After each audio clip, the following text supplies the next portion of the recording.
Hey, Casas Adobes, Pastor John here, and it's time for a quick take.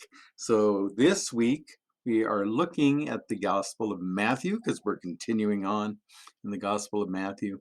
And Matthew is telling us a story that might be familiar to some of you about Jesus calling people to come follow him.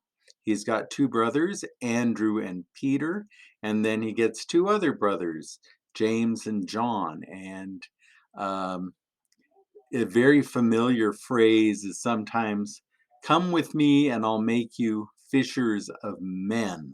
Okay, because they're fishermen. All these guys are on the Sea of Galilee fixing their boats. So Jesus pops up and just in the traditional story, very regally says, come follow me and I'll make you fishers of men. But what does that mean?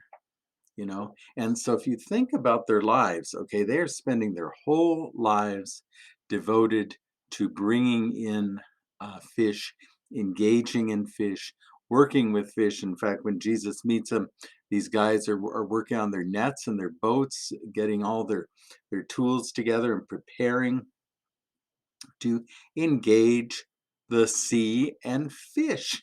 And so what Jesus is doing is he's saying, you know what? You're devoting your life to fish. Why don't you try devoting your life to people and see what you can bring in with that?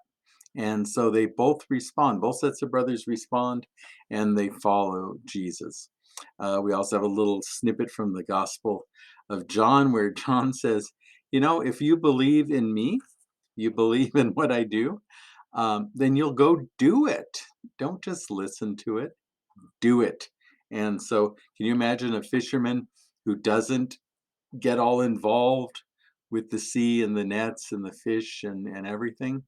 And just sit there and say, "Oh, look, I'm a fisherman. don't I don't I have nice clothes? Don't I have a nice pole? Don't I have a nice net?" But you don't do anything, doesn't do anyone any good. So, lastly, the psalm. The psalm tells us that where does our strength come from? It comes from God. And so, when we have God to help us and support us, no need to be afraid. We can go out and do that bit more. So transform from just being fishermen and devoting your life to fish. You can devote your life to people, and that's what the story is about. It's about doing it and having the courage to do it. I always tell people when I bless them to see Christ, to meet Christ, in everyone you meet, and then to be Christ. So you can see Christ, you can meet Christ, and then be Christ to them. So that's it. That was a quick take. This is all. As always, I want you to be well, be safe, and of course, be a blessing, which means do something. All right. Peace.